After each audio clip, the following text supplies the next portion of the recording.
Hi there! You're about to listen to a vintage episode of the Under the Microscope podcast.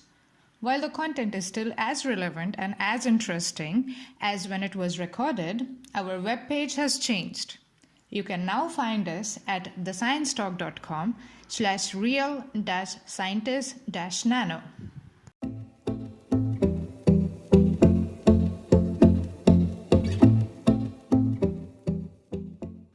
Welcome to Under the Microscope.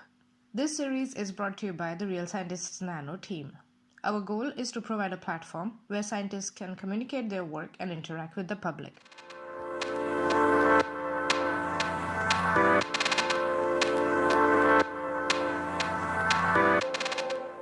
Hi everyone, today we have with us Ann-Katrin Michel, who is a lecturer at ETH Zurich in Switzerland right now and soon will become an assistant professor at TU Eindhoven in the Netherlands. Hi Ann-Katrin, how are you?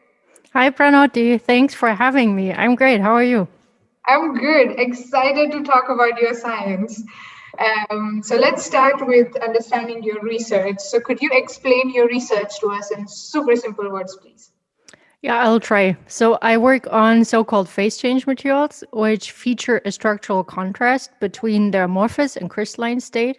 And this contrast is accompanied by a contrast of the electrical resistivity, and this can change up to several orders of magnitude. And it's also accompanied by the reflectivity contrast. So the refractive index can change of much more than 1, so even up to 3.6 or something at some wavelength. And this set of properties is applied for example, active photonics or also data storage. So everyone who has rewritable Blu-ray discs or DVDs at home has phase change materials at home. And I'm mostly focusing on active photonics. And recently, I also transferred to a chemistry aspect of it, so to phase change material nanoparticles. Okay. That's so many questions I have, but we will cover those in the extended, the longer podcast. But probably as the most silliest question, do you have a favorite nanomaterial?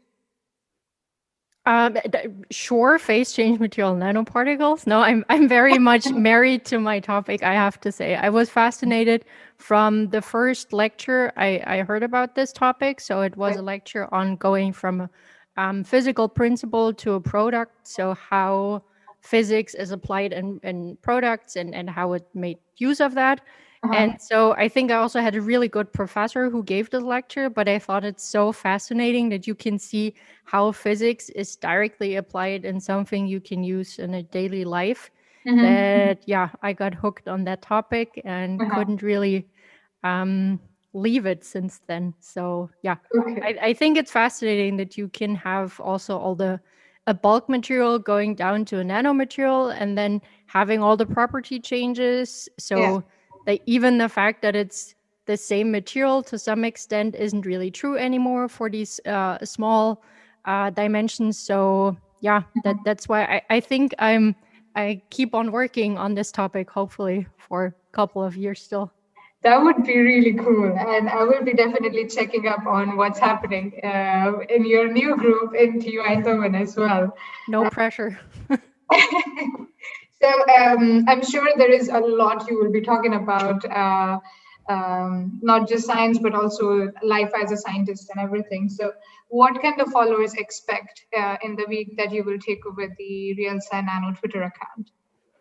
So I'm very much excited to take it over next week. And I hope I can give some impressions on how you can just like grow up in a very small town in a family where no one had ever a PhD or is in academia or something. And then you go out in the world and try to figure out your own career in that path.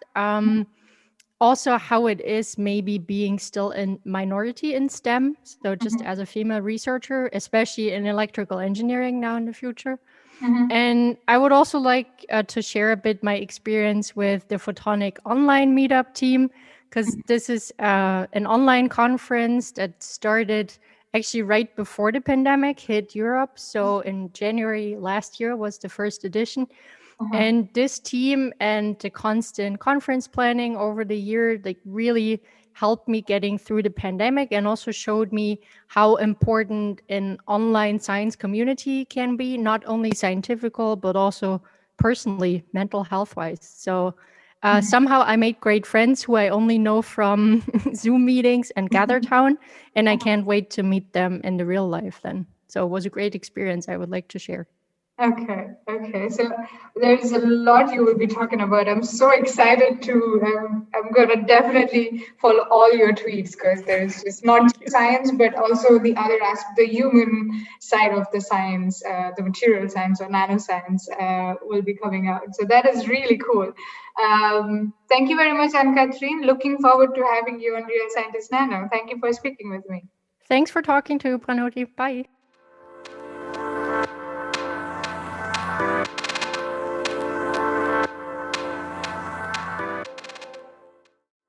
Thank you for listening. To know more about us, please visit our website, realscientistsnano.org, and follow us on Twitter at realsci_nano.